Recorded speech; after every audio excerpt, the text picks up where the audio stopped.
This is the Focus on Parliament show on Civic Space TV, brought to you by the Center for Constitutional Governance. I am Kwagala. Today, we reflect on the topic, the supplementary budget and the opposition human rights response in Parliament. Now, joining me to make sense of today's discussion is a panel of esteemed personalities.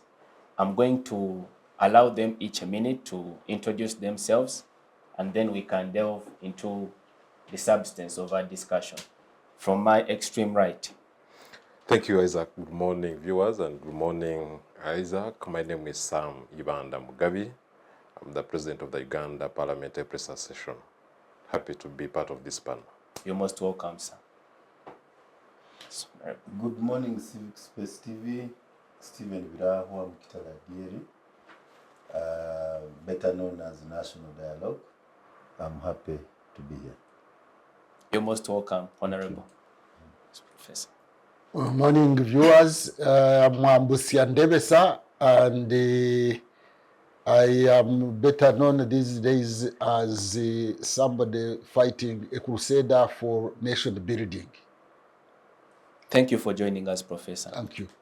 You are my ally. My name is Byamugisha. Good morning, viewers of Civic Space TV, particularly this show of Focus on Parliament. My name is Byamugisha. I am a lawyer practicing with Katunta and Company Advocates and also a member of the FDC. You're most welcome, Mr. Byamugisha. To our esteemed viewership, we welcome you once again.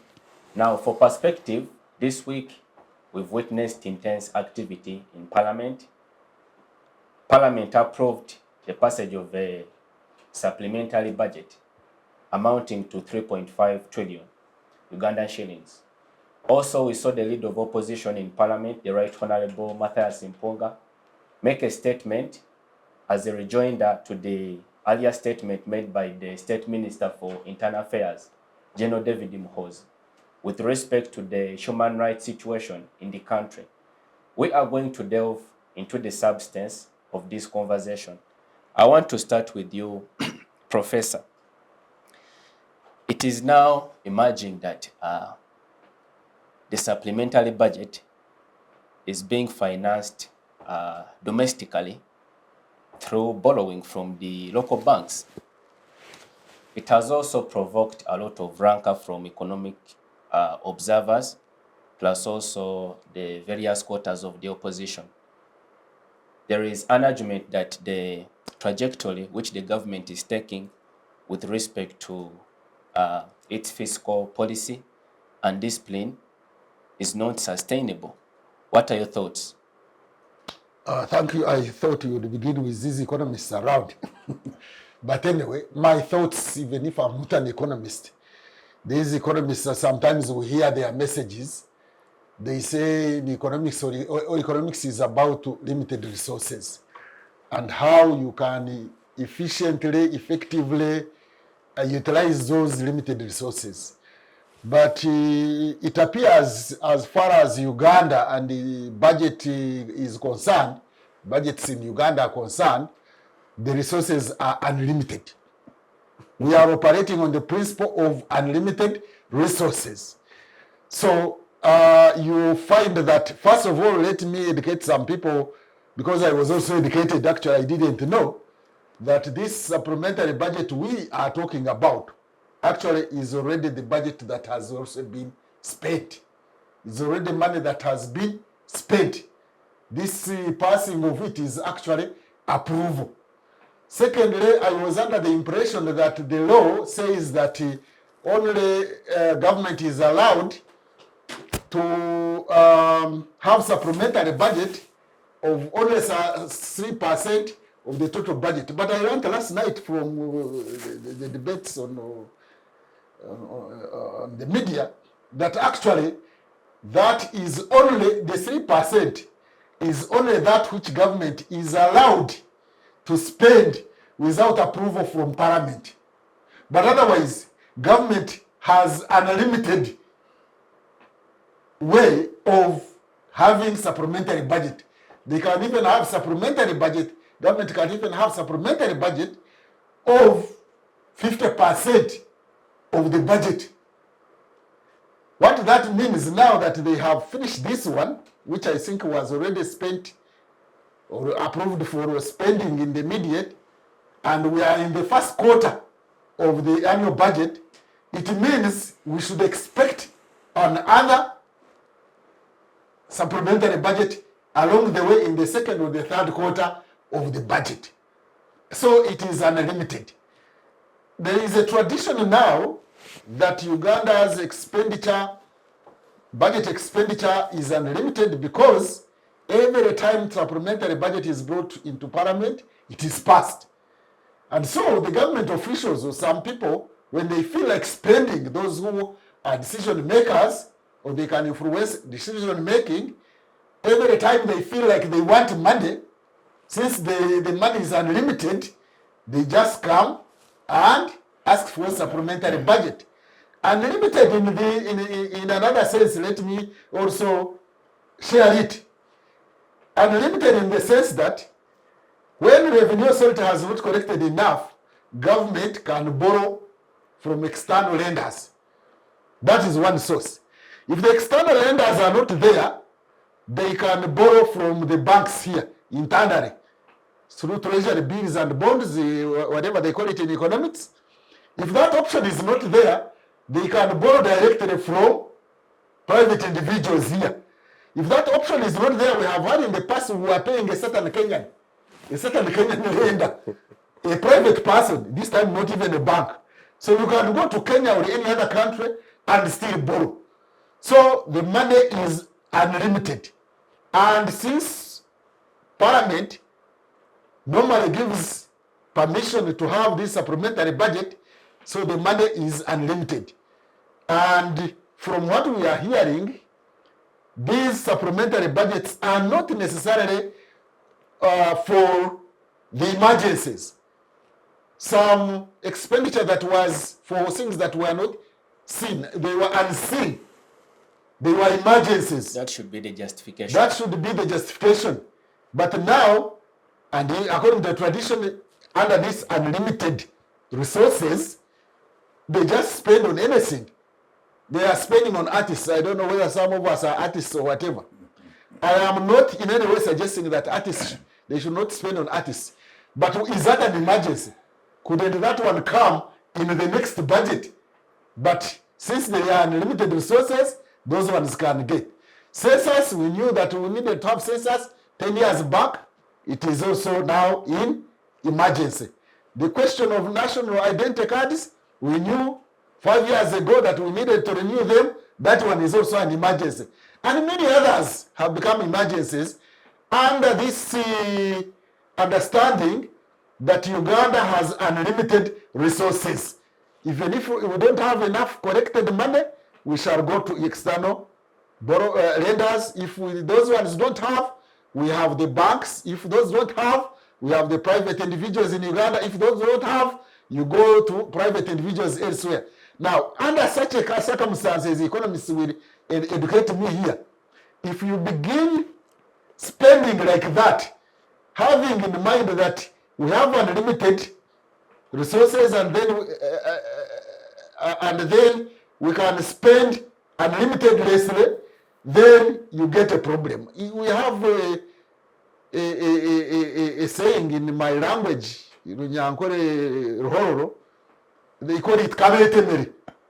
You see, kabetemere is a situation where you would have a banana plantation whose owner had shifted. For some reason, there was no clear owner. So anytime you go to the banana plantation, and at the end of the day, the plantation will have no any toke, any bunch, because it became kabetemere. So now this unlimited resource is kabetemere. I mean, how do you have a supplementary budget in the first quarter of the budget and on the issues that are not of emergency nature? So economists can help us here whether there are situations where resources become unlimited. But from what I see, the way Uganda is behaving in terms of budgetary indiscipline, the situation has become unlimited resources. Thank you, Professor. Let me bring in Honorable. Honorable, you are an economist. It is now a verified revelation from the government data, because I've had the opportunity to look at the minority report of Parliament, and there is a disturbing revelation. It states that the national debt to GDP ratio now stands at 46%. And there is, actual fear that if we continue on this trajectory, we are about to breach the 50% threshold, which we are supposed to operate in order to ensure some sort of safety. What's your view on the question of the government fiscal discipline? Let me first thank Professor Ndebesa for being a very good scholar of economics. He has given the fundamentals. Those are just Ideally, what one would have expected to be envisaged when a supplementary budget is brought. That one, it was unforeseen, and that even when you are spending that 3%, yes, is a discretion. It's a leverage given to executive so that they can do some work as long as they can come back and report. What I think is missing, and of course what you've added on, a supplementary would be okay if the source, because the other condition is that you must have a source, if the source was generated revenues. Money Uganda has earned somewhere as a saving. You can report back and say, but this is a debt. And it's a debt on top of bad debts, external debts, and domestic debt. Domestic debt, I always want to add on domestic areas.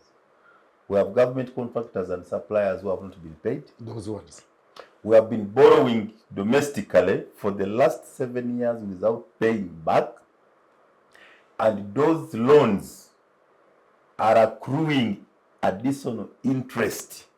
If you have followed the last 7 years, 6 years budget terminologies, they have used the words like rescheduling, refinancing. You know, for us in Bunyoro, we call them pet names. You are now adding on some names because you have not paid, but at an additional cost. But also it is important for citizens to understand that the debt stock, debt financing today is taking 30% of our budget. That is a very loaded statement. You can add up all your education, your health, all these sectors which are important, ICT, they don't add up that money. So the trade-off between the social services and, is too much. So the fiscal space is not there. What Ndebesa is put in many words is called fiscal indiscipline. We are living outside our means. Yes, the other angle would be, another school of thought is, it's okay to borrow if you're borrowing to come out of a problem. Now, this is where the biggest problem is. Honorable, let me just understand. What do you think is the biggest motivation for this sort of approach by the government? Because if you scrutinize the supplementary budget, you realize that a substantial amount of money is being committed to repay debt, over 2 trillion of the 3.5. So it begs the question you've hinted about, the terminologies, debt refinancing, debt rescheduling. What could be the actual motivation for this sort of behavior? You see, the paying domestic arrears is a granted. It should have been done yesterday. Because government wants to collect taxes from the very people it is denying their money. These private sector people, the banks are taking their properties. Companies have collapsed. So to pay them was common sense yesterday. This was a recommendation we made when we were closing the 10th parliament. It should have been done as a post-COVID stimulus package. Number one, pay all people who are demanding money from government so that their businesses can go back, can pick up. So that was number one. But the point I was making is that if we are not just, we are borrowing to sustain a lifestyle we cannot afford. We are borrowing to maintain a status quo, but we know we cannot afford. Try to leave the government level and bring it to your household. If you're going to borrow to buy new suits, if you're going to borrow to buy a new car, if you're going to borrow for to spend more money in my neighborhood here of Isabella, and there is now Yams, these places, it's illogical. So if we are borrowing to finance the tourism we are saying can give us what we call low-hanging fruits, areas with quick returns on investment, it is okay. Now, and that borrowing should be concessional. We can abuse World Bank, we can say talk of sovereignty only when we find it necessary. But the World Bank source is the cheapest source of money. That you have a 10 years grace period, that you have 40 years to pay, total is 50, and at 0.7. Now, the kind of monies you're hearing us talking about today is commercial loans, very expensive loans. And you will hear some of these loans are not just commercial and expensive, they even have what they call the pre-financing. The roads, people are telling me I have nice roads in Bunyoro. They are not only on commercial loans, but the contractor also is charging us 3% as a pre-financing. That government says that material says I've got money from China, but in 3 years the money is not there. The contractor is working, so China is charging and the contractor is charging additional. So it becomes a quagmire. So what I would want citizens to first understand is that the state of affairs are not okay. Now, what do you do at your own family level, at your own farm, F-I-R-M, or farm, F-A-R-M, or at a family level? If you have such a crisis, you can't do business as usual. Otherwise, you lose out. So what you do, you should now look for priorities among priorities. So that you say, what is that? COVID was just a prophecy. That we did not need all these government red number plates. They packed for 2 years. So what are they doing after COVID? No dividends. We realize that there are so many duplicated government agencies, MDAs. We came up with an idea 7 years ago: rationalize, restructure, merge. What did the parliament do to Minister of Public Service, Mururi Mukasa? He was told to go away. What has happened? That parliament has now been recruited by all agencies supposed to be merged. They are now defending. Don't merge UNRWA, don't merge this. You made a mistake to merge REA. So instead, those who are supposed to look at the policy direction to save this money, because the money is going in very clear known areas. Number one, government procurements, we are losing more than 30% of that money. By every ministry, department, district, police, I don't know, doing their own procurement. We used to have central tender board. We used to have central purchasing corporation. What we call common user items, centralized procurement. I'm a procurement person. What you call the bulk purchase. If you allowed every district to buy its own drugs apart from quality, you will get different prices. But when you do consolidated bulk purchase, you get not only quality and a good price, but you can even brand the goods. In his days, they were using on Uganda government's service envelopes, meaning it's branded, same quantity, but you also put an industrial policy and say, for import substitution, the first people to get this contract will be local manufacturers. So these manufacturers, so you are scoring more than 5 items in one policy. That Oscar Industries, Pick Fair, you're going to give any company going to supply us computers, you must have an assembling line.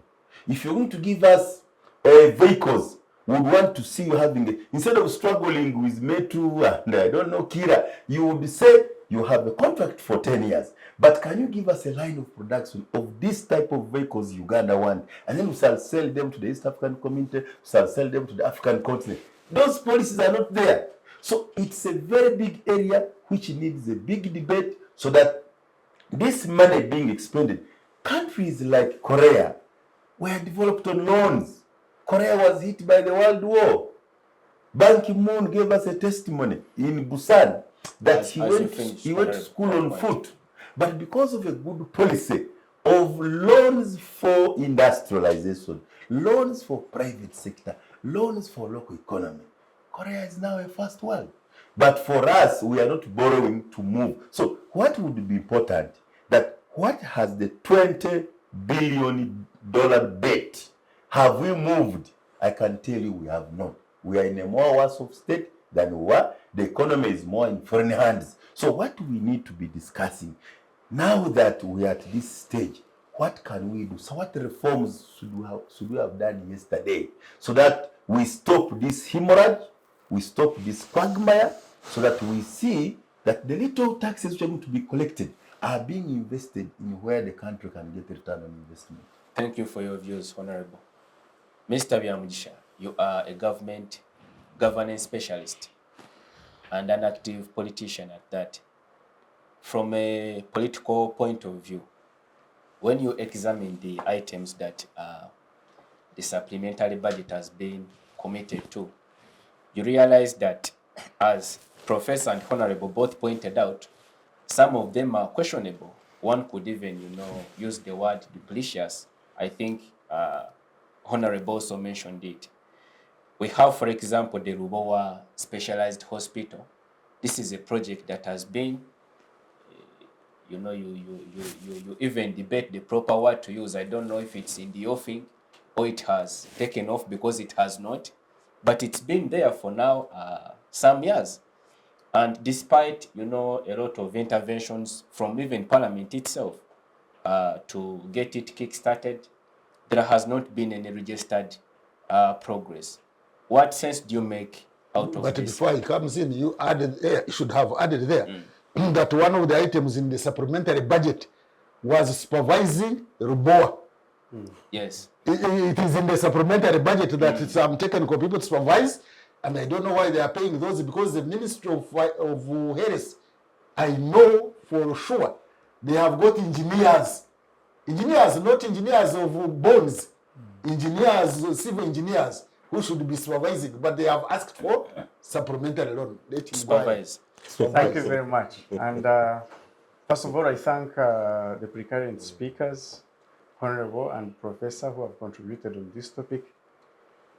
As they highlighted, Section 25 of the Public Finance Management Act is the one that establishes room to get a supplementary budget.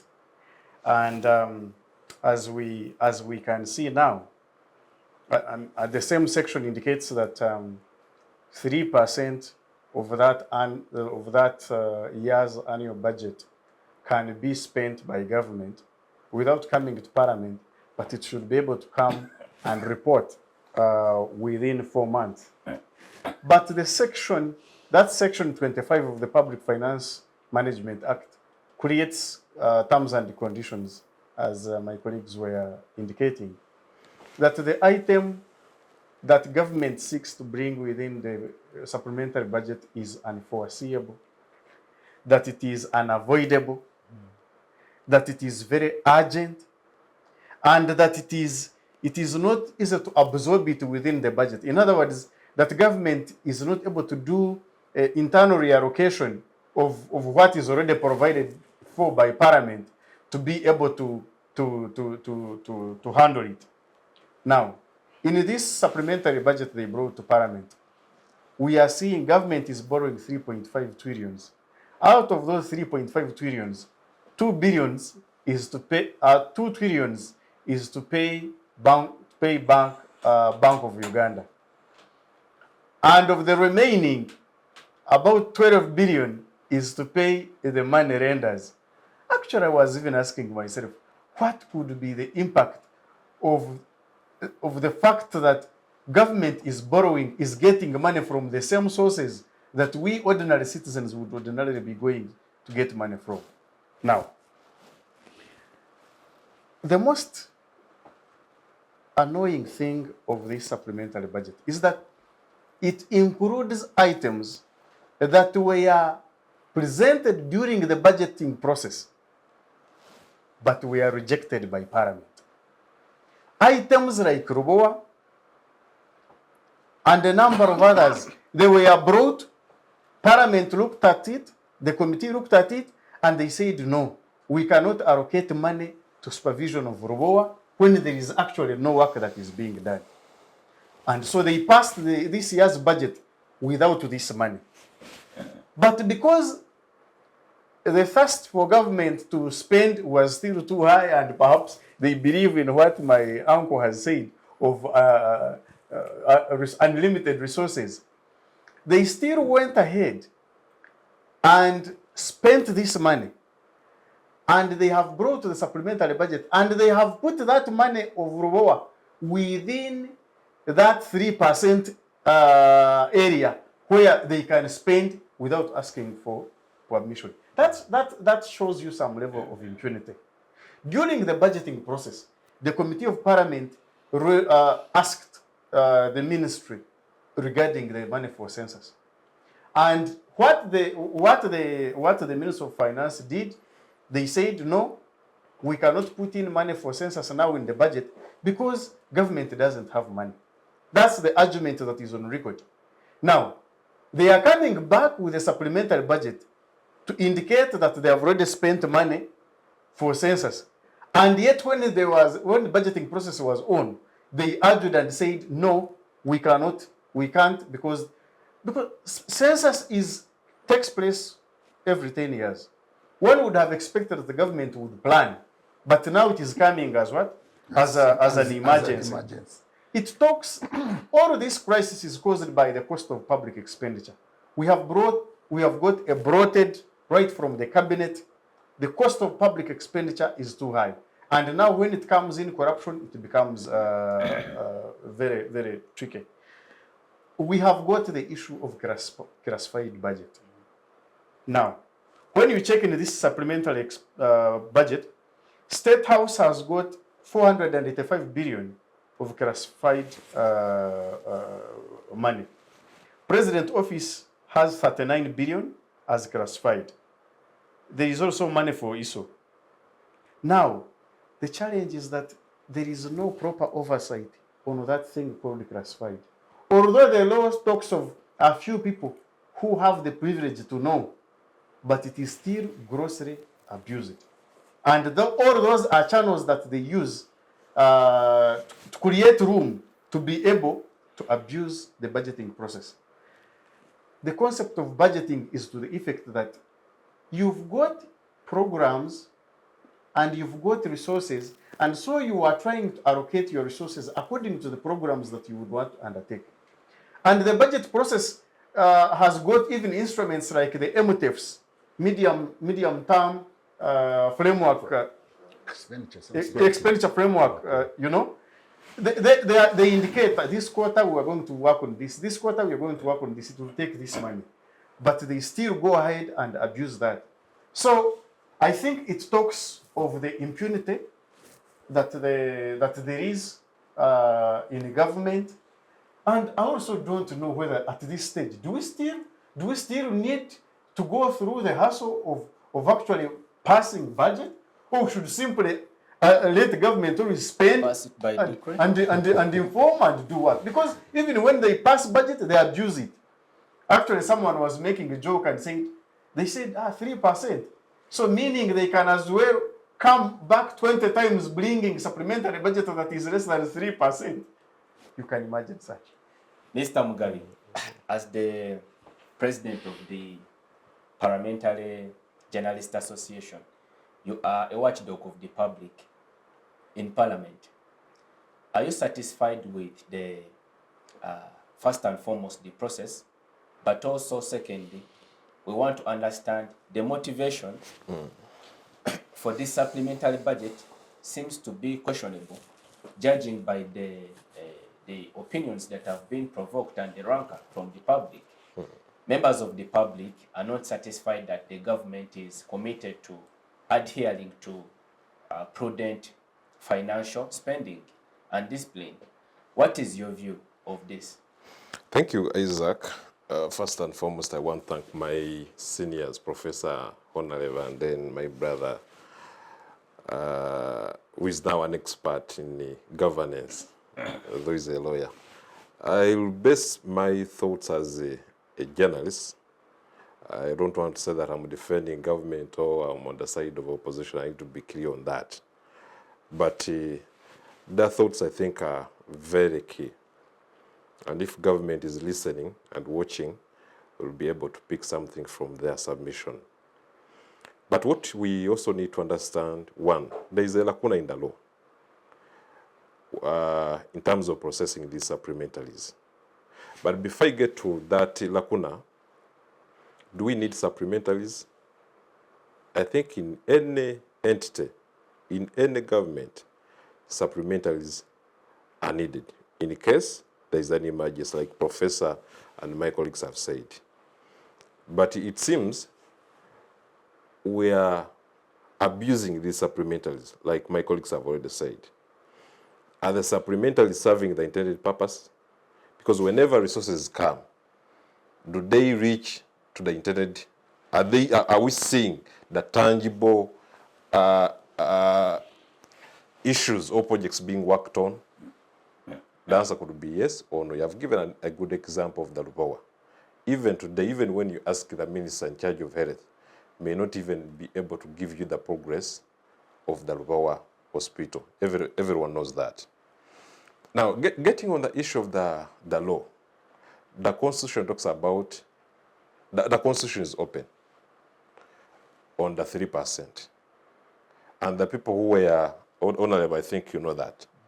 Then when you talk about the Public Finance Management Act, go to section 25, the one I was talking about. Go to section 26. Now, it has a limit on how a supplementary, on how the 3% is supposed to be what? To be spent. But remember, the mother law is the Constitution. Now, some people are misusing the Public Finance Management Act of section 25 and section 26 to use the 3% the way they want. And that's why we are seeing the entities almost in each and every supplementary that appear. You ask why. This has been the first supplementary for this financial year. For this quarter, there will be more. For the first quarter of this For the first, financial year. not the first quarter, but I'm talking about the financial year. Because you never know. Even in a quarter, even before the close of this quarter, you never know they bring another one. The second quarter of the This is the second quarter of the financial 2023, 2024. But what I'm saying is that the entities that keep on appearing in each and every supplementary schedule that is presented to Parliament. Let me give you a good example today. State House. In fact, the first item you look at in case a supplementary has been presented, State House has to be there. Office of the President has to be there. He was talking about ISO and so on. All of them lie under Office of the President. Now you get to security. Of course, all of us, we need security. We need to understand that security is important and key, but also they also need to plan and budget well as well. Now, you talk about their entities like Atiak Sugar. Almost a very, very, very supplementary we are seeing Atiak. And it was a surprise to me this time that I not see Atiak Sugar Limited. But you ask yourself, what's the share of government in this factory? I think even the Minister for Finance failed to answer this question. He failed to respond to some of these queries that were being raised by members of Parliament. You talk about Lubawa. What is at Lubawa? Every supplementary, Lubawa is being given billions and billions of money. Now, where is this money going? As Ugandans, as taxpayers, we need to know what our money is doing. But if you cannot even allow Parliament, a parliamentary committee to go and supervise what is taking place at Lubawa, then how there that even Parliament, this same Parliament, is the one passing and approving these these resources to go to Lubowa. I also question the independence of some of the members of parliament, because if you have been blocked to go and supervise a government project, they bring a supplementary, and then you pass it. Even the minister was blocked. Even the minister being blocked from what?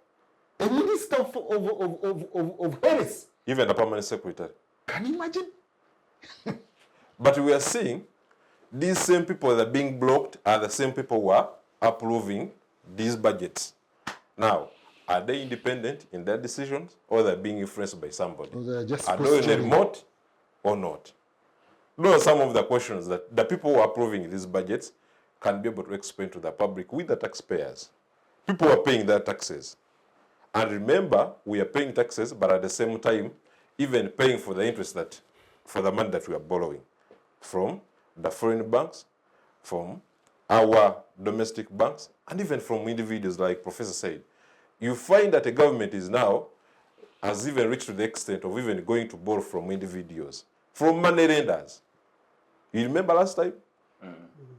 When Parliament intervened and they were asking, you tell us you are going to borrow from who? And they said there is a money lender in Kenya. A money lender. Now, if a government has reached that extent of saying they're going to borrow money from a money lender, then you can sympathize with people they're planning for. Let me get to a second point. The law is very clear. Even Honorable knows that. For the time he was in Parliament, he knows the mandate of each and every committee of Parliament. Now, the mandate of the budget committee is to process these budgets, the national budget, and even the supplementals whenever they come. But remember, the rules of procedure are also very clear. That is the national economy that is supposed to process loans. Now, look at the defects that were in this supplementary budget. Now, they bring a supplementary budget, and then they also put in a component of borrowing. Now, is it budget committee that's supposed to process the borrowing, or is it the budget, the national economy that is supposed to process the borrowing? Now, if somebody goes to court, would even challenge the supplementary. You know why? The National Committee was not even part and parcel in processing this supplementary. It was supposed to be part in processing that component of the loan. And actually, because we are going to borrow. During the proceedings Let me give of the you, committee, yes, the chairperson of the National Economic Committee raised it. He had visited him and he raised it and said, but is this thing supposed to be here? The chairman of the budget committee said, we shall clear from the house. Now, let me give you a figure. This figure, this is the report that they presented to Parliament. Now, domestic borrowing is 3.14 trillion. Domestic, so it means our bank, this is the amount they're going to borrow within. Now, local revenue, it is 0.433 billion. That's 433 billion. Now, external financing, it's 322.1 billion. Then net tax revenue is 28.7 billion. That's the domestic, the funding, because they have to explain the source of funding. But remember, in the first instance, when the minister appeared before the committee, he was asked the source of funding, and it was not clear. He said the source of funding is going to, we already have the money. Now, if we have the money, then do we need government to commit itself to say that it's going to borrow? Because we are saying we already have the money. Well, then why are you borrowing? Then why are you borrowing if you have the money? Now, everything needs to be streamlined. But all in all, on the other part, we need the services as Ugandans. We need to, because if they talk about Rubawa Hospital, if government was committed at ensuring that Rubawa Specialist Hospital is constructed, I think it would be now planning how to launch the hospital, because a lot of money has been spent. As a concerned Uganda, I think we need to demand government to explain to us. Not this habit of just presenting budgets for Lubowa, every time and then, Lubowa. And even Ugandans can get concerned. The way I'm getting concerned about this project, government needs to provide accountability to Ugandans. It's okay, we can get these supplementaries, but is the money doing what it's supposed to do? Or some individuals are just using this project to sniff for money from government? You are seeing the level of corruption where the country has reached. We have tried our level best to make sure that even entities that are supposed to fight corruption are there.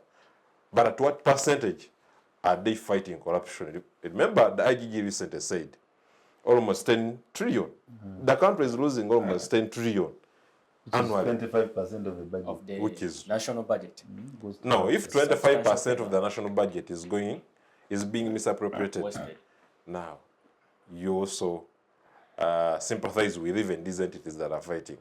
I think they even recovered less than out of the 10 trillion. About 8, 10? 8 to 10 billion, I think billion, something Just like that. And how much did they use to recover that 10? Almost, I think the budget stands at 80 billion. Which budget? But the budget of IGG. But it is not. But they only recovered it is only less than 10 It is not 10 only the billion. IGG. There are very many entities now. No, I'm just talking Talking about about only IGG. about the IGG. What Yes. IGG has recovered, it was less than 10 billion. And they are But the budget budget was- stands at 80 billion. So They recovered less than 10 billion. So that's where we are going. But going forward, let's first address the issue of the law. There is a gap in the law. The Constitution, as a mother law, talks about having unlimited expenditure, about the 3%. Now, the Public Finance Management Act talks about the 3%. That's where the cause of problem is. And I'm happy that Honorable Mwanga Chivumbi, the Shadow Minister for Finance, has been granted leave of Parliament to go and amend that law. Let me hope those in the ruling government will be able to support him on this amendment, because the amendment is good for all of us, not for the opposition, even if Honorable Mwanga Chivumbi is from the opposition side, but the law is good for the whole country. Let me hope members of Parliament, regardless of their political affiliation, will understand the importance of amending this law. Once the law is amended, then we shall be able to sort out some of these gaps and even the misuse of power in ensuring that supplementaries are presented and members of Parliament just come and approve. Let me tell you, me have covered that Parliament for some good years. As you finish in a minute. As I finish. For the years I've been covering those budget committees, national economy, even the way Parliament processes those budgets and so on, I've seen very few members of Parliament understand, take that time. Me, I'm not an economist, even professor, but it also takes some time to do research about these things. Let them carry out research about how budgets are supposed to be processed, but they leave it to a few individuals who understand for the whole Parliament. The supplementary is presented, the same faces who submitted the other time, those are the same faces, same voices, and you ask whether the other representatives understand their role, why they're in Parliament. Remember the core values, core roles of an MOP. Oversight. Oversight, budgeting is one of them. But are they participating in budgeting? Do they even know what they're budgeting for? Thank you, Mr. Sam, for your thoughts. Honorable, you are the economist on the panel. Help us understand the concept of this whole idea called, the classified expenditure. It is something that is shrouded in a fog of mystery. And most Ugandans consider this as, a front which the executive, brandishes to abuse public resources. From the supplementary budget, you realize that there is duplicity in the office of the president. There is the office of the president as an entity. Then there is State House. There are certain entities under it like ISO. Then there is security. There is security also. And you realize that for the most part, substantially, the monies there are classified under the concept of classified expenditure. What is that? Before I get lost into the form of this budget, of this supplementary, the way and the borrowing, the way it has been brought, let me first bring in some strategic issues which have come out in this debate of the supplementary and even from my fellow panelists. Number one, domestic borrowing is not a good tool if you want to resuscitate an economy. Domestic borrowing means government of Uganda is outcompeting its private sector taxpayer. No bank manager is going to lend to my panelists here where there is a risk in the economy, where there is a risk in business, and the cost of administration. If government is giving them in their boardroom 19%, 20%. So, it should be told to the Bazuku, the high interest rates in banks is not by banks, it's by government of Uganda. The appetite of government of Uganda to go and pick what for you are supposed to be using. No wonder the Bazukula are borrowing from money lenders, including parliamentarians who are being arrested by money lenders. That's a very big point, because we are struggling to borrow because we are not collecting enough revenue.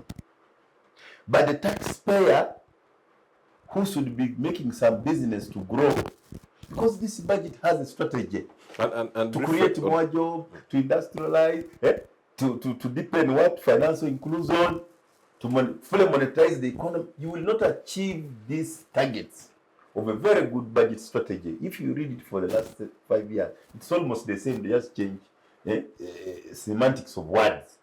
But when you are the price, we call it a price maker.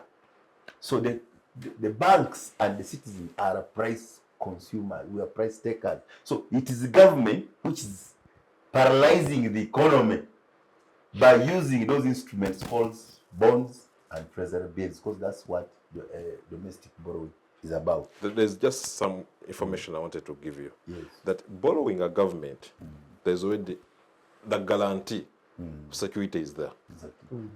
Unlike borrowing an individual. There is no risk. Because even if you are saying you're borrowing Yes. a professor, you're borrowing honorable, you're borrowing me and my brother, that security is not there because you don't know what will happen. But even if you are you say you're borrowing and drain government, even if a government changes, the next government will pay. So that's called the crowd-out effect, which is very unfortunate. It is okay if the economy is growing and booming and you create that domestic borrowing. But when the economy is the way it is, it's a bad tool. Secondly, the fact that we know we are not doing very well on the side of collecting revenue, we should not even be raising appetite. The best thing to do is don't do business as usual, is look at the resources you have first of all. So first of all, we should stop wastage. I had already said we are losing more than 30% in procurement alone, and add it with corruption. I had also talked about these government vehicles which do nothing. That's the money we can save. I was talking of mergers, but I haven't gone even to a big government. I am an advocate of not only a national building. When I was coming to parliament, we talk about regional tier government because the districts are too many. The RDCs are too many. There are so many cost centers of public administration which are unnecessary. That's the money which could be converted and be so. That debate in parliament for the years I've been there, I've tried to galvanize it. It does not. We want to talk about expenditure, even though we will know the expenditure, the revenue is not there. We should be spending more time talking about the revenue source. Where is the money coming from? That's an area before I go to the area of classified, because that's where the problem is. We know where the leakages are. Thank you, Honorable. Let us go for a short break. Once we return, we'll continue with the discussion and much later on, the issue of human rights. See you after the break. National Water and Sewage Corporation is committed to providing cost-effective, clean, safe, and reliable quality water and sewage solutions in urban centers across Uganda. National Water and Sewage Corporation reaffirms its commitment to 100% service coverage, geographical expansion, infrastructure development, water quality, pro-poor initiatives, customer care and stakeholder engagement, catchment, and water source protection. Be a water hero. Pay your bills to zero balance. Report all leaks, busts, and illegal water connections to enable us serve you better. Reach us through our toll-free numbers on 0800 200 977 or 0800 300 977. You can also communicate with us through any of our online platforms or visit the National Water and Sewage Corporation office nearest to you. This message is brought to you by National Water and Sewage Corporation. Welcome back. This is the Focus on Parliament show on Civic Space TV. In this segment, we continue with our conversation on the supplementary budget, but also much later, we revisit now the notorious issue of human rights. Honorable. Yeah, Isaac, I was saying that apart from just looking at the expenditure, which we know we don't have the revenue, I was looking at the angle of how do we reduce public administration expenditure. Regional government is by constitution. Article 170 of the Constitution provided that in July 2006, Uganda started having regional government. We only had 80 districts. We wouldn't have expanded them.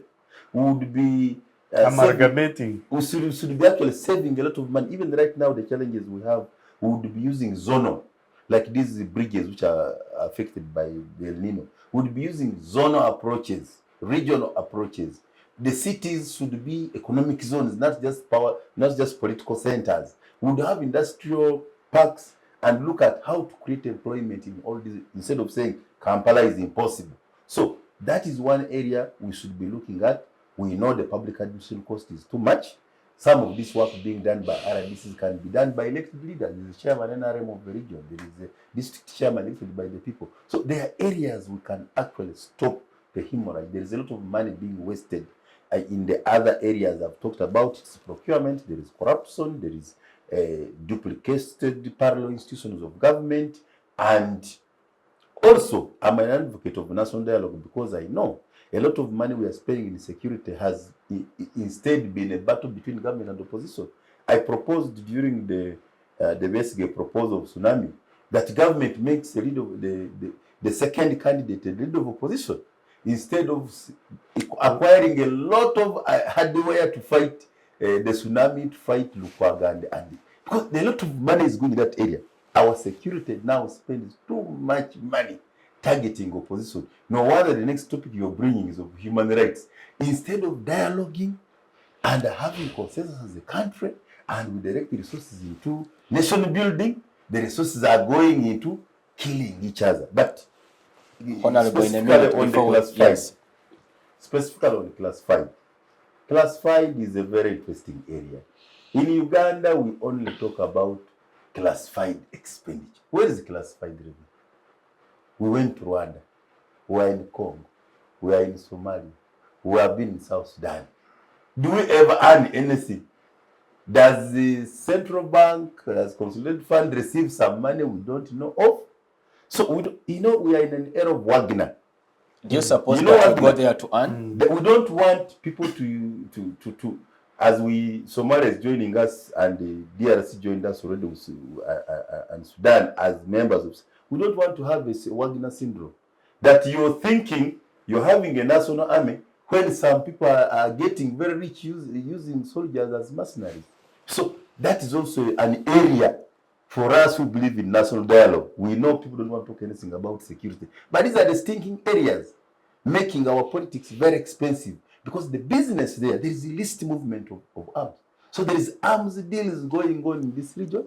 There is Wagner element of people using state soldiers for their own accounts. There is a lot of illicit trade going on. There are rebel groups being hosted by state houses. So these are the classified. So this classified thing is also a problem. We need to know. We need to unveil what is classified. Because if we don't, then the power retention becomes a problem. Because part of it also people fearing accountability. That's also part of the problem. So it is important that we open up as a country. Because We cannot have so much. I can tell you, I've told the citizens, the money we have spent in classified expenditure would have given us a refinery long ago in Kabalega, that industrial park we bought 14 years ago. A refinery is $4.8 billion. The money we have spent in related expenditure, we have spent more than $50 billion in the last 12 years. So we are not putting money where it should be going. And when we talk about national dialogue and national building, we want a truth, and we want a truth telling. We speak the truth and say, by the way, let me even give you an example of Magufuli. Magufuli reformed public service by just saying, if you got a job through corruption, wrongly and with wrong papers, go.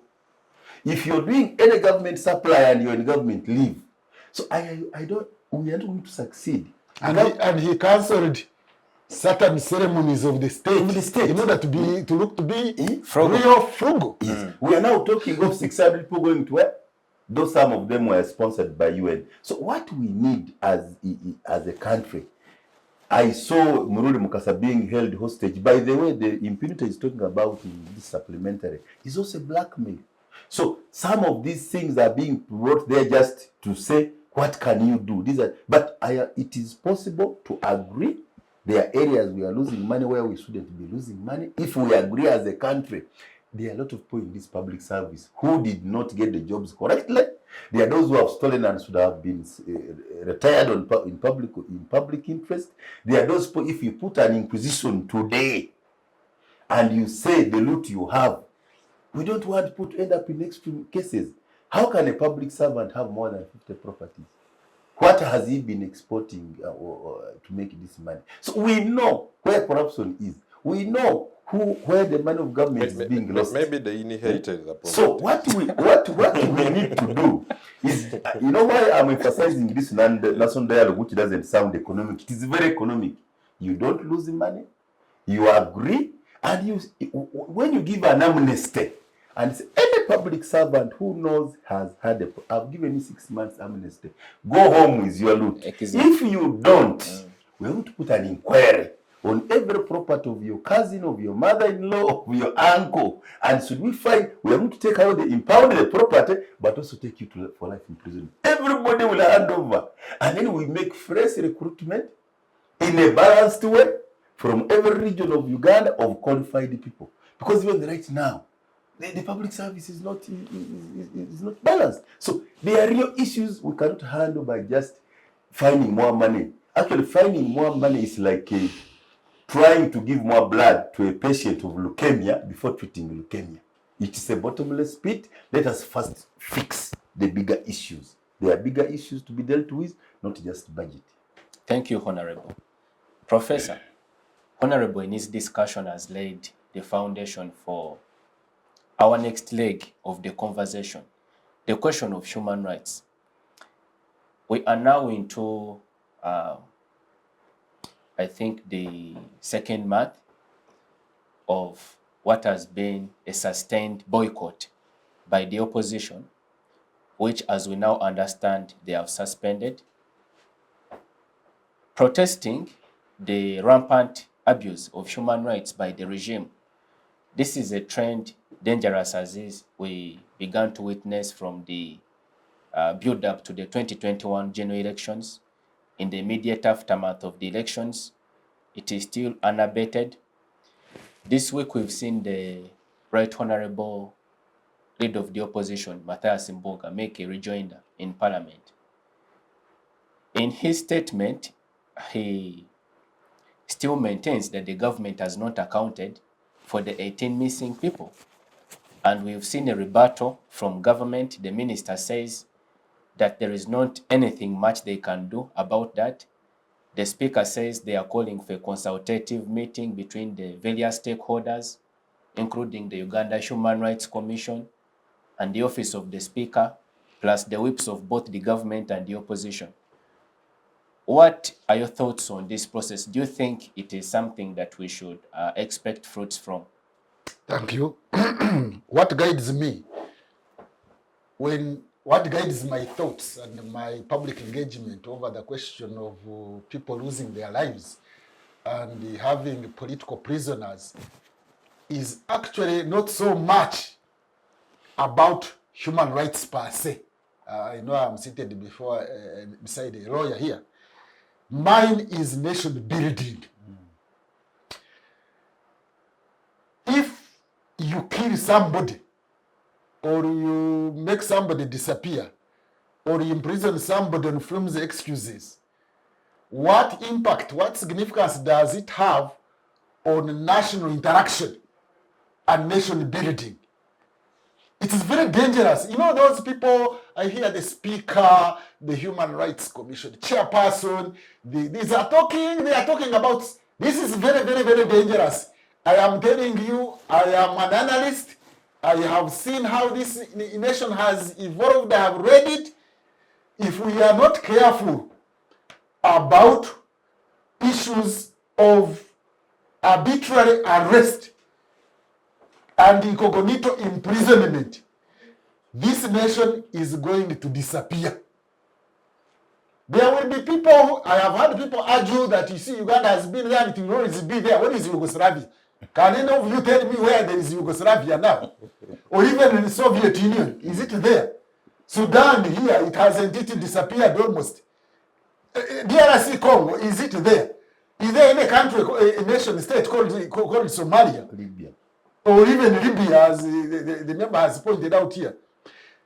People are not sufficiently annoyed that you just go and arbitrarily arrest people, and then you go around and say, no, we don't know them. I don't know, Human Rights Commission did not have sufficient evidence. I don't know, people who did not corroborate, did not do this.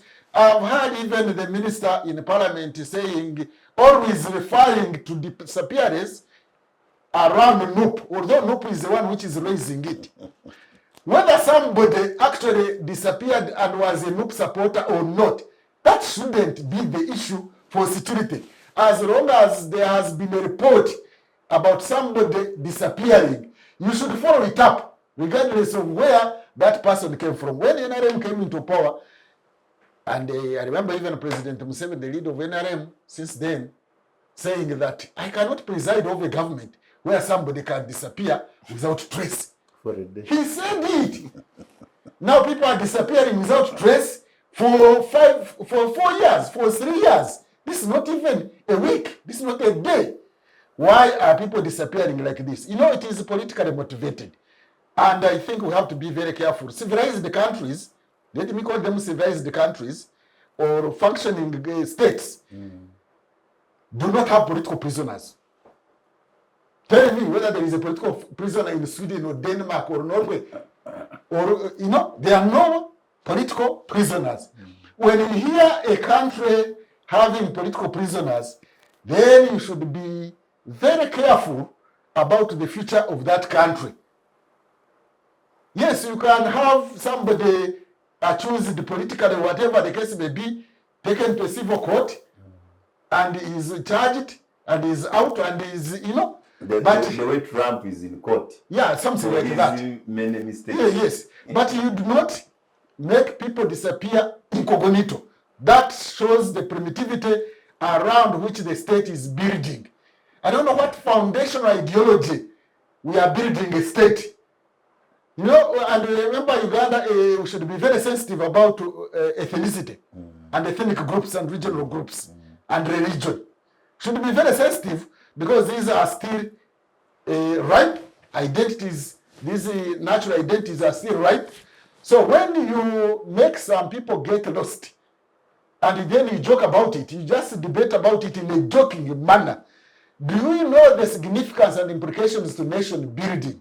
Or you are telling a nation? If somebody disappears, do you think his people, his community, will ever accept to be with you in the same nation?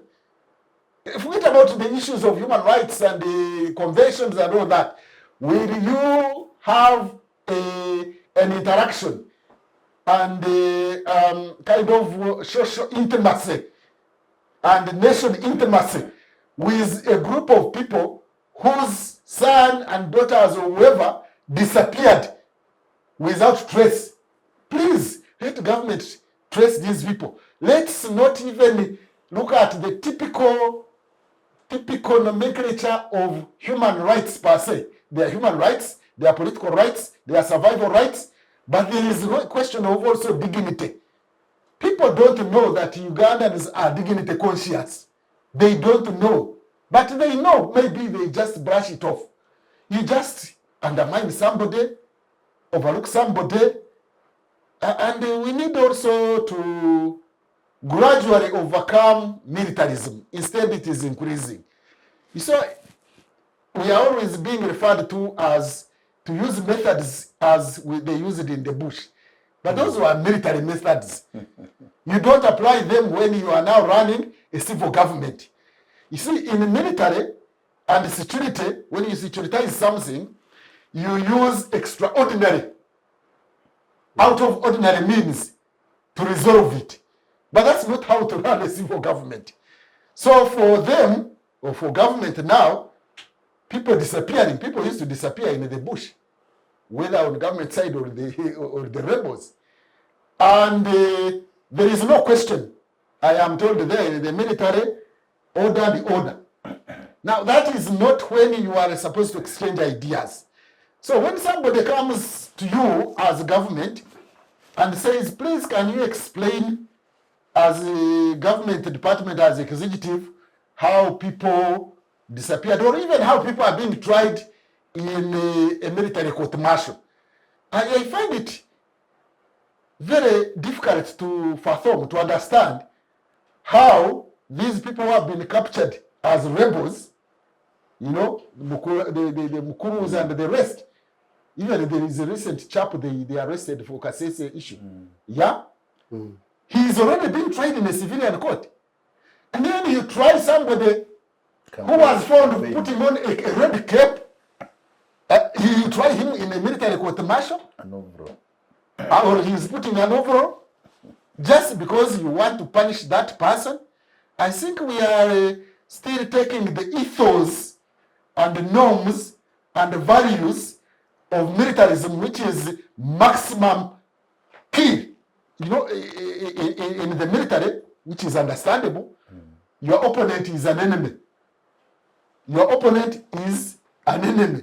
Not somebody to compete with, no. Enemy to eliminate. And therefore, you are competing with somebody because he has thrown a stone or he has demonstrated court martial. When you are putting somebody whom you are supposed to have captured, maybe involved in a rebel activity, and is suspected to be a rebel, you put him in a civil court, and the other one, you take them in a military court. You know why they are taken in a military court? So that they don't get bail. So that they are kept there and intimidated there. Now, anyway, finally, my concern as a citizen of Uganda now is the question of nation building. We shall not build a nation when we don't respect dignity of other people, we don't respect their rights, and we always dismiss them. We don't want to collaborate with them. You don't want to interact. You don't want even to hear. Okay, you just hear, but you don't listen. They tell you, you hear, the things pass through the ears and go away. That's not listening. In a dialogue, you need listening. So, yes, I am happy that they have called for a meeting. If I were the opposition, actually, I would attend. But I would attend and say these things, that we need to be together in addressing question of dignity and human rights. And if that is not the case, I will not cooperate with you again. Let us go different ways, destroy this nation. Maybe when we destroy it, there will be a time when people will think. When in 1980, I was a youth there. I was just upper secondary in the 1980 elections, and I was in UPM. And whenever I would tell the DPs, especially Kawanga Semogere and company, that they should not participate, they should boycott the 1980 elections because they will not be free and fair. And then Kawanga and the company DP would say, let us participate anyway. We have been assured by Nyerere that elections will be free and fair. We would say, okay, we are also going to participate, but it is like the analogy that UPM was giving is like you are staying in a flats. These days they call them what? Apartments or condos. I don't know. They are always changing names. And there is a sewage breakage. And you point out to the members that there is a sewage break there and we need to cover it, because if we don't cover it, it will even going to expand. And they refuse. You are not going to leave your flat and go away. What do? You go and stay with the flat in the flat together with the rest. But when that sewage becomes a nuisance, it will be a nuisance for all. So similarly, we have talked about government, security forces, state operatives behaving and finding out where these lost people are. They have just left it off. That thing is going to make this country break up. I wouldn't call it actually a nation state, because a nation state, I normally compare it with a computer. To have a functioning computer, you must have both the hardware and the software functioning. As far as we are concerned, we have a country, we have borders, we are recognized by the UN, that's the hardware. The software is malfunctioning.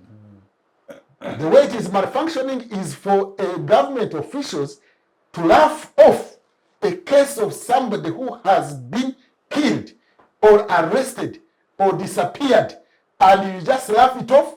That is how our nationhood is malfunctioning, and it will reach a certain level where we can have a failed state like we have in Sudan.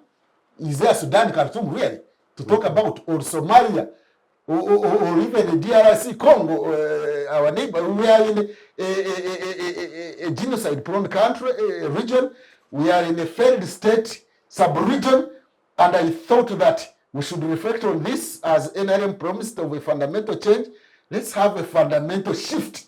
And one way we have a fundamental shift is also to respect the views of other Ugandans who are not necessarily in our political entity or organization. Because the way Parliament is running, you can tell you, they don't respect each other. They just laugh at each other. I saw an MP the other time when they were talking about this issue. I think was it Honorable Chimosho? He stood up and he was even smiling and laughing. Mocking And saying we should even chase them away from eating samosas from here. They are talking about the blood Thank you, Professor. of fellow Ugandans, and you are talking about samosas. Thank you, Professor. I think some of our Yes. people are not serious. I wish I could even meet him today. Like the other time, the chairman of the Human Rights Commission was mocking the Chagulanis and whatever, and say, I haven't bought a new TV. That you're Those are bad jokes, and bad jokes over the lives of people are not nation building. Let Ugandans be statesmen. Let's feel bad. I feel bad about disintegrating this country.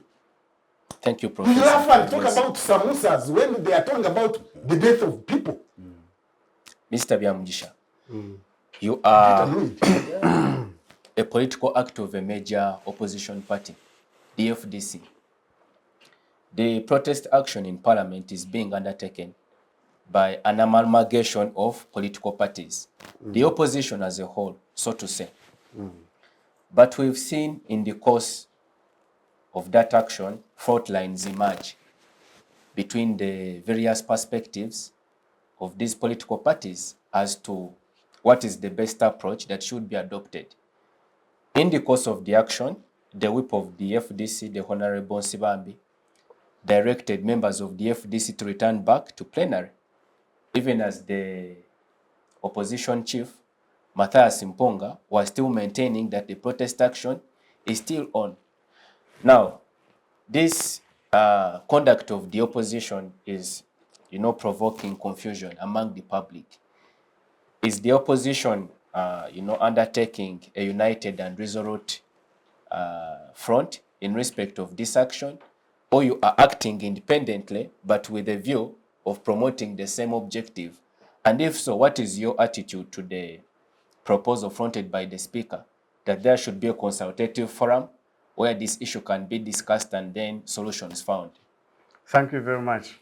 Let me first of all make a joint to Professor's submission and say I have had previously, actually I've read on Twitter, Platform X, where Senior Counsel David Mpanga keeps talking of the central nervous system. I think we need to do, like Professor is saying, we need to feel for each other. We need to feel for each other as a nation. If we are going to be able to keep each other. Professor was raising key issues. When someone disappears, that person belongs to a family. He belongs to a clan. He belongs to a tribe. You might be having powers of coercion, and you might take the day. But as they retreat in their homes and they are quiet, what do you think is in their hearts? Those are the things we need to interrogate. And takes us back to the question of dialogue, national dialogue, the search for national consensus as a country. It is very, very, very important. But let me come to your question. First of all, as a person and as an activist, I wholeheartedly support the pressure that the leader of opposition and his team has been mounting on the government to answer these questions. You know, I was recruited into FDC. Actually, I was recruited during Reform Agenda days. My father was a supporter of Reform Agenda down in Rukunjiri. And in between 2001 and 2004, that period until Besigye left and went to exile until he returned, we also had cases of disappearances. There was a lot of brutality and some people disappeared. Some simply went to exile and others disappeared as we now understand it. You hear someone was picked and you never hear of him again. At that time in Rukunjiri, we had notorious people. Some of them, I think he was an army officer called Captain Ndahura. They were very, very notorious, involved in serious, gross human rights violations, the abducting, the beating, the confining, detaining people in ungazetted areas.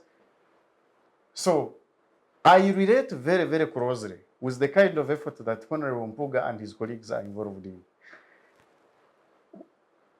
And I was asking my colleagues recently, why is Mr. Museveni and his state conducting themselves this way?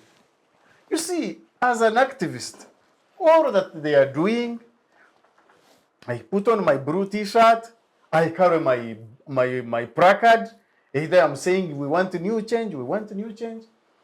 And you get such a young man, you get him, take him into a military court-martial, and you ensure that you make life difficult for him, that there is nothing that they can do. And you bring people who are, who are facing serious charges, like this one, who is being accused of killing tourists in Queen Elizabeth, and he's charged, he's taken to a magistrate, he's now in Ruzera, in a civilian facility. His relatives and family can visit him, but the other ones, they are in incarceration under the military. It's quite absurd. Now, the conduct of my party leaders, I must say, was very, very unfortunate. And internally, I questioned them. Good thing is that I'm not just an activist or an ordinary party member of an FDC, but I've been a two-time party presidential candidate. And so I have a voice. I can be able to raise my voice and question our leaders. At that moment, what motivated Nsabambi and his colleagues, who are currently managing Naja Nankumbi, to take the action they took was partly to try to get to the Katonga group, because the Katonga group, the MPs that belong to the Katonga group had officially said, we stand with Mpuga and we are not going to go back to parliament until the government has come out to explain on these human rights violations. Now, because the Amriat and Nandara as the top managers of the party now are in contradiction with the Honorable Semuju and the others who sit at Katonga, they took a decision to return to parliament, not to be seen as if they are working with NUP. Because of course there is some kind of beef between the leaders at leadership level. There is some kind of beef. And so they said, no. The other day, they went to Kavule for the opening of the office. That's the same team. So they are the same. So for us, we shall take this. But it made us look very, very unpopular. And that thing had... And it showed that you are not principled. Yes. The principle is human rights, not Yes. whether somebody went to Kavre or not. Exactly. And FDC wouldn't be the one doing this. FDC has had its activists disappear, has had activists serve long sentences in prisons of foreign countries. We have had our 6 activists in Ndoro military prison in Congo. One was released, others are still there, serving sentences as high as 25 years. Others went into exile, and they are suffering there. So FDC would not be the one, leaders of FDC would not be the one to decide to take a very unpopular decision on a matter that concerns human rights. I'm glad that somehow, eventually, the opposition caucus met over the statement of the Minister of Internal Affairs. And when they met, they decided on some processes. They kind of rejoined. But if they had stayed out and FDC was in, it was going to look very, very ugly. But like I've said, internally we condemned it. And we said it's very, very unfair for us to decide like this. We were the biggest victims of this kind of violations before. And now simply because it's NUP that is on, this beef is being taken far away. It shouldn't be coming to human rights. Human rights is about people's freedoms. Thank you. Mr. Mugabi, in the course of your duty as a journalist covering Parliament, I am certain you have had the opportunity to cover all the processes and engagements relating to this now notorious and persistent question of human rights. From where you stand, given now the proposed engagements that we are looking forward to, do you have faith in that process? And if you don't mind, if I can add on, since he has the privilege of being there physically, because for us we see sometimes in the papers and on TV, when you look at the body language of these members of parliament, body language, because you are physically there, do they look serious? What can you The tell us? opposition or those in the No, those who are opposing the view that the human right, the missing people should be found. Body language. It's an interesting question, Professor. And he has asked that question as a journalist. You know, for us as journalists, when you get to the field, sometimes you may not necessarily need what people say, but you can observe. Yes. So through observation, you can observe people. The body language is one of them. You may get to know whether somebody is, what is communicating is what is what he means or not. But I'll get to that question, Professor. Now, let me start with what Isaac asked. I've gotten an opportunity, and I've been following all these events since that time when MP Mwanga Chivumbi ordered the opposition MPs to storm out of parliament. as a result of this very issue of the violation of human rights. All of us, we are human. And we understand that even if a brother has been arrested, you also feel the pain. Even if your daughter or even if your son, your child has been arrested, you feel the pain. And even if your friend has been arrested, you feel that pain.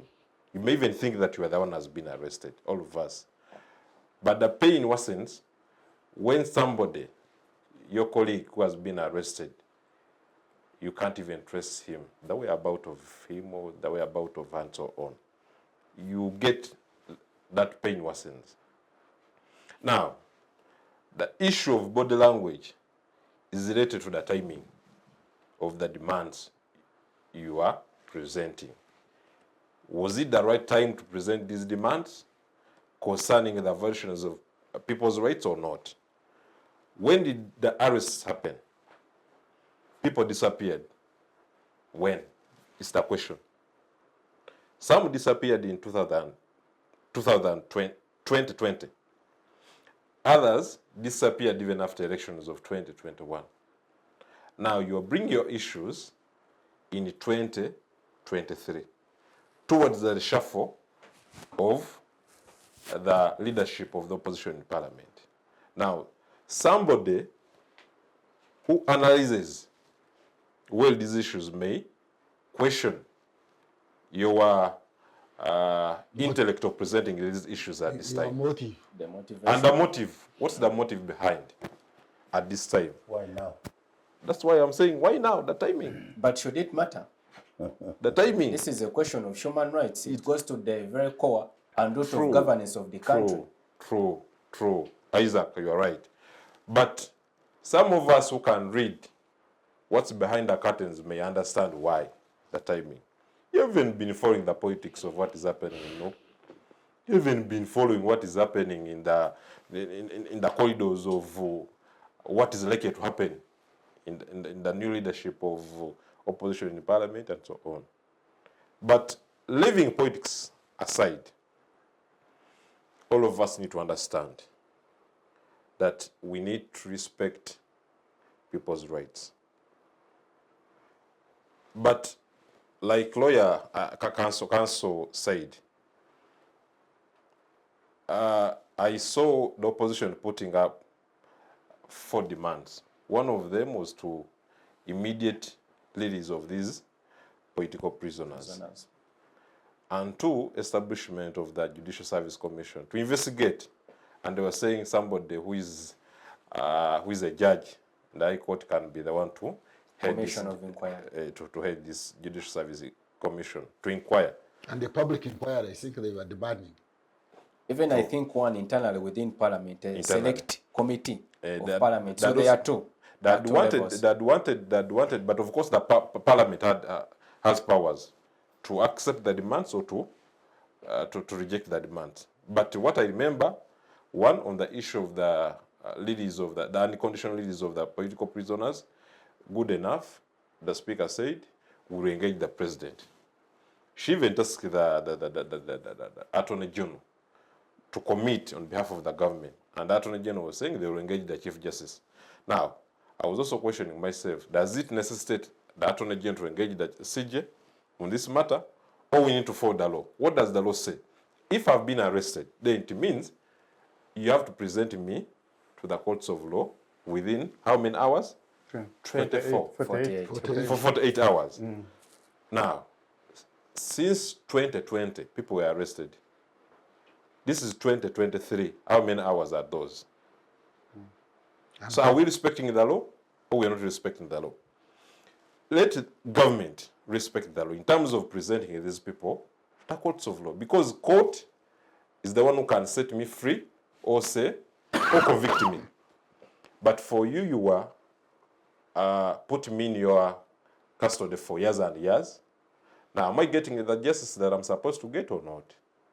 It also becomes a concern on my side as a suspect, because after arresting me, unless court decides otherwise, I'm just a suspect. Now, let's look at the way forward of how best we can resolve this issue. issue of human rights violations in the country. I got concerned as a journalist. That's why Professor was asking the body language. What was the body language of the opposition? What was the body language of the NRM? Because even the NRM people were even saying, can we ban these people going to the canteen, going to the committees to eat mandazi, to eat sumbusas? Was it necessary, by the way, to use that language? Because if somebody is advocating for somebody's rights, you never know. Governments have been changing. Today you can be in government, tomorrow you can be in opposition. And this has been happening. I've also seen members of parliament who were in opposition, who were in government, but now they're in opposition. The speaker and the deputy. They have also been, they were in opposition, they're now in government. They were in FDC. Yeah. Yesterday. Just yesterday. And the language they were using then totally changed. So we all of us, we need to know that we have one country. Now, the one country we have, we need to respect the rights of our citizens. And dignity. And the dignity of people. And even their families. Because these people have children. They have children. But how can you incarcerate somebody for 3 years without presenting him to the courts of law? Now, there is a motive, of course. One is to intimidate others from joining such political parties or from joining such pressure groups. I think it's one of the tricks that ruling governments, not only in Uganda, but globally, where you find some leaders who don't want to leave power. Those are some of the tricks they use. One, to intimidate those who want to join the opposition. And you know, human beings, we are fearful. So whoever is coward will fear joining the opposition. That's why if you are to ask that those who are in support of the opposition, but they cannot come out and say they're supporting the agenda of the opposition, simply because they fear. So that fear... At the cost of nation building. Mr. Mugabi, do you think the proposed solution to this, Kwagala, the problem of calling for a consultative meeting of all the stakeholders concerned to have a resolution? Do you have faith in that? There have been meetings, Isaac. There have been meetings. This one looks to be definitive. If I may recall the meetings, it's the tiebreaker. If I may recall the meetings that the Speaker of Parliament, even the Deputy Speaker, has been chairing at Parliament in the closed-door meetings with the Minister for Security, General Mweza has been there, Minister for Internal Affairs has been there, leader of opposition whip, government the government whip has been there, and other key stakeholders. But I defer to resolve this matter. So what's the stumbling block? Because there is even politics in this thing also, you also need to understand. Because we can sit and agree. The five of us here, we can sit and say, you people, because they're talking about nation building, can we sort out issues in public, or we need to sort out them in the boardroom? Because here as leaders, we can say, let's sit and give our people the direction. Government, you did bad. You arrested the people, you imprison them beyond the recommended hours without presenting them to court. But what can we do? Can you present them to the courts of law, or you can release them unconditionally? It's one of the way forward. But what I've already seen, if they are dead, but what I've seen, the missing ones. And then if you agree that because what I also had in the report of government, they said some of the people who were being alleged by the opposition that they are missing, they are outside. But they have not substantiated. Not that they fled the country. Government has not substantiated it. They went for change. I'm saying it's part in the report, in the Moho's report. Yes. He said there were 2 people who were being alleged in the report of the opposition. Now they fled the country, they're in USA right now. They disappeared. So those ones are in USA. But what about the other people who are missing? Because even their families, they're still demanding them. They even don't know where these people are. So, but what about compensating those whom even the government admitted were wrongly killed during the riot? Why haven't they compensated them? Even the government came out and said, the president himself, committed live on TV and said, we shall compensate. But after carrying out what? Verification process. Verification process. To see those who were demonstrating and those that were not demonstrating, Cross those are the ones who will be compensated. But up to today, Nothing. I've never gotten. Actually, in the report of David Muhozi, in this same report, he has touched briefly on those people who were killed. And in trying to explain how compensations were done and how some were not done, So some he were indicates, done. yes, he indicates that he instead gives justification to some of the killings, you know. He doesn't admit that, he doesn't say, government admits that there was a mistake, wrongful killing.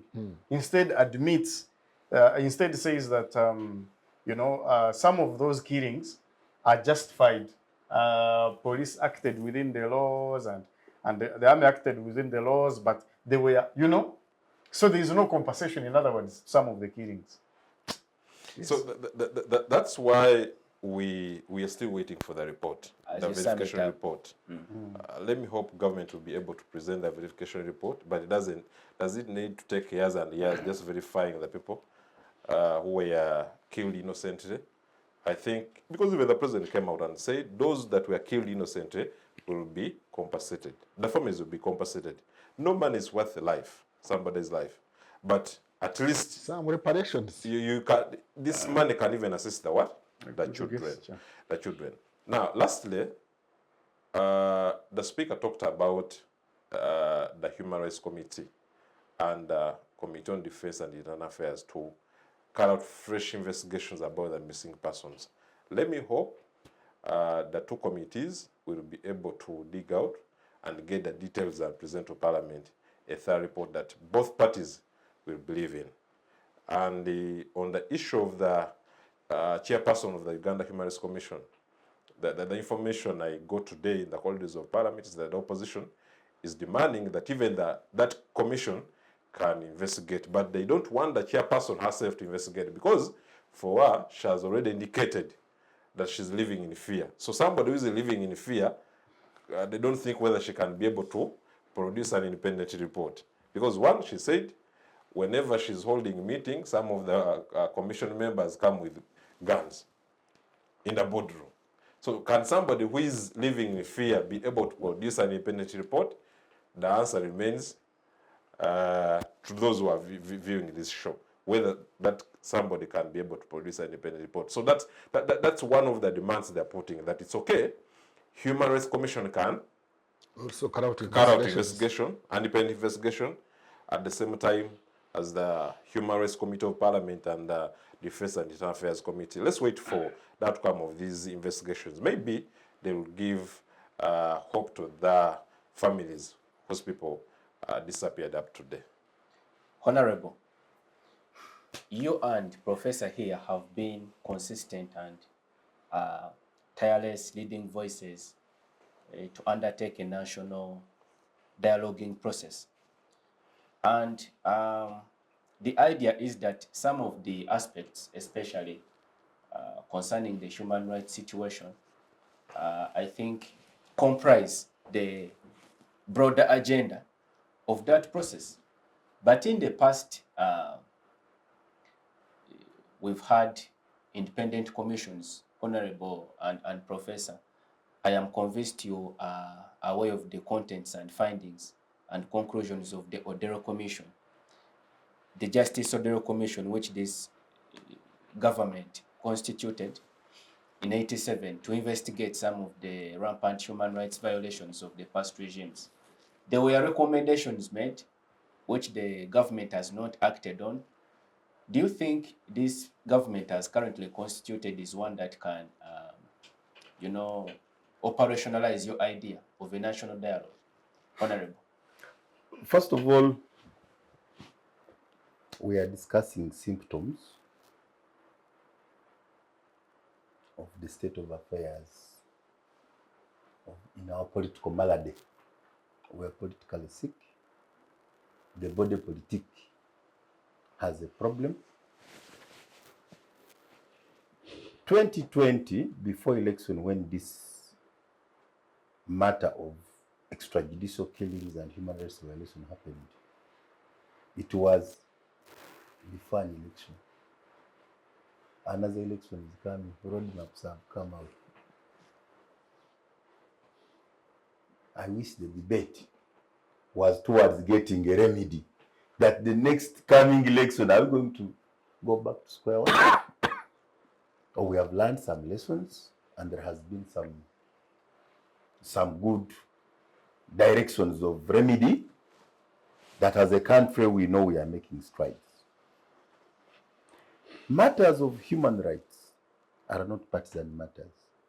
My biggest disappointment as a former member of parliament is the way a bipartisan matter of the common good and common destiny has been trivialized in a partisan manner. My expectation was that both NRM members of mine and opposition will speak in unison. We used to have what we call the matter of the common good. Actually, we used to call it the caucus of the whole house. I'm happy that Parliament is, our Speaker and Deputy have invited a very important meeting of, which promotes impartiality of speakers, because my speakers have failed the litmus test of being for the majority and the minority. Yesterday opposition, but they are now more Catholic than the Pope. If by NRM party, the military wing we have, intended in the last panic of the 2020 election, scientific as it was, to send a message, you know, Machiavelli believes that it's better to be feared than to be loved. And the end justifies the meaning. But that doesn't make it right. But I think that card, we overplayed it, and it's now working against us. Because NRM have been proud of saying our human rights record, the discipline of the army. So, whoever is saying it is politics, let it be. We have misused that card. Now it's working against us. But for a country desiring of being declared among the League of Nations, human rights record of a country even informs investors who want to come to this country. It's a very important benchmark indicator. The citizens who want to bring back their money. For us who are saying we want Uganda, we said it's a fundamental change and we never again, the spirit of the constitution is very clear. So for anybody to condone, I told the late Eli Tumwine, may he so rest in peace, when he said the army has the right to kill, and I said, but you are a believer like me, the story of Cain and Abel, how can you say I'm not my brother's keeper? That's how I asked him, may he so rest in peace. So we really need to go beyond that. Now, Professor also and the fellow panelists tickled me to my political science classes. In '88, when I joined the university, the seniors, the Professor Mamdan, the Siwambis, Hakiki Mujajus, and others, they had a very, if I can call it a problem statement or hypothesis, that Ugandan politics, we had militarized the political question. I am surprised at 62 years of independence, 37 of them of my NRM, we still look at opposition as an enemy. As an adversarial. Opposition is supposed to be an alternative policy maker, an alternative government, to be able to articulate interests, to go and recruit people on grassroots, come up with an ideological clarity, come up with alternative policies, and therefore mentor leaders. And you know that at any time there is an election, people will make a choice, an informed choice between the competing, which is not our direction at all. So, to be in parliament, first of all, parliament is supposed to be a dialogue itself. So we are ending up with a monologue. We are ending up with terrain of numbers. So we miss out on what parliament is supposed to be in the first place. Now, Honorable, as you sum up. this even further justifies the need for a comprehensive national dialogue. Because if Parliament was doing its part, you can build national consensus in that Parliament. You can be tolerant. Not asking about Sumbusa and trips and I don't know what. You can coexist. Now that political parties, you've seen the confusion of the political parties. The Katonga group says we go with opposition. The Najana Kumbi says we have to be seen to be humiliating them. You know? And so iPod is also dead. Because the other angle of, I'm now answering the national dialogue, is it possible to have a national dialogue? Because the other area where we expected the national dialogue was in an iPod. But that is by the political contestants. Of course, they were supposed to have a National Consultative Council, which is not there in existence.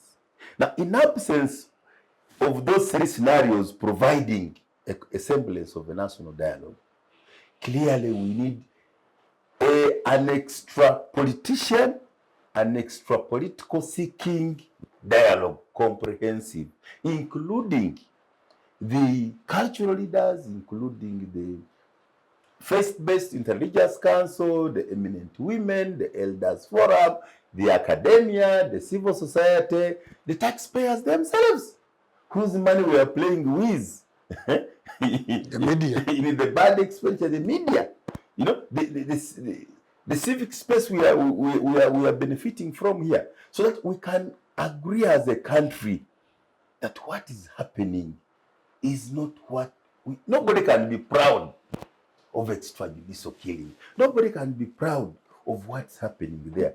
And for me, this is a classical case, a justification that comprehensive national dialogue is long overdue, that another election per se may not actually be a solution. Honorable, we are pressed by time. We have had many elections without moving any step. So why should we even be rushing for another election before we deal with what are the most important issues? I think the now comprehensive national dialogue, starting with the national conference, with the truth and reconciliation, with the comprehensive constitutional review commission, with amnesty, because we know there is a lot of bad things have been done. We provide amnesty for the country to move on, so that this country can agree to move in a direction where everybody belongs.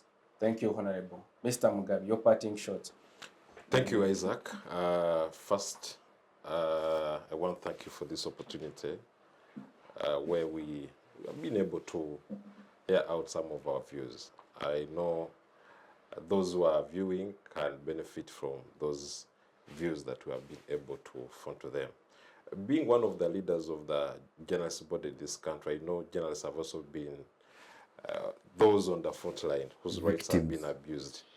I pray that government and even Ugandans, because not only government abuses the rights of its citizens, but even Ugandans who do not understand the rights of journalists, what they do, and so on.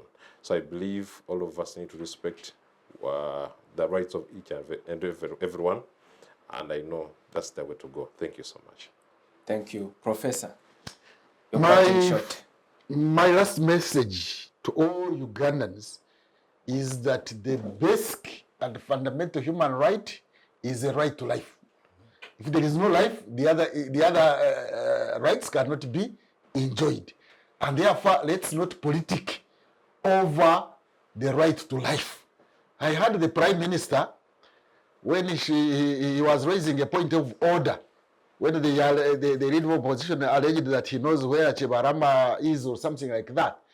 Then she was saying, is the leader of opposition in order to allege that I know where Chibarama is, and yet he knows I'm not an arresting officer? That is legalism. That is legalistic. That is, in my language they call, I don't know why they call it like that, Koza Chiriganda. Am I an arresting officer? And then she looked around to see whether she had made a point. Don't make a point over issues of human rights, mama. We are nation building. You don't say, am I an arresting officer? Somebody could have shot back and say you are a kidnapping officer. The issue is not whether you are an arresting officer or kidnapping officer. The issue is we should guide the nation as to how we can find out where missing persons are, if they are dead, we can reconcile, we can pay reparations and put that back and say the way forward is that we shouldn't repeat this one. Thank you, Professor, for your views. Mr. Byamugisha, your closing remarks. It's been a wonderful morning being part of this show, Focus on Parliament. And I believe that those who have viewed the show, who are watching us now, who have listened to what we've said, some of those government officials, regarding supplementary budgets, I think the way forward is to have an amendment of the Public Finance Management Act and see how we can further close the gaps. Regarding the human rights violations, I think it is very, very important that all stakeholders now engage in a conversation on what we can do to avoid a repeat of this kind of violations, because we are soon going into another election. And we shall continue to raise our voice on that and see that we can be able to have a country that we are all proud of. Thank you, gentlemen, for your views and insights on this conversation. To our esteemed viewership, once again, we appreciate you for keeping us company for the entire length of this program. This is the Focus on Parliament show on Civic Space TV. Feel free to engage us on our various social media platforms. Good morning and see you next week.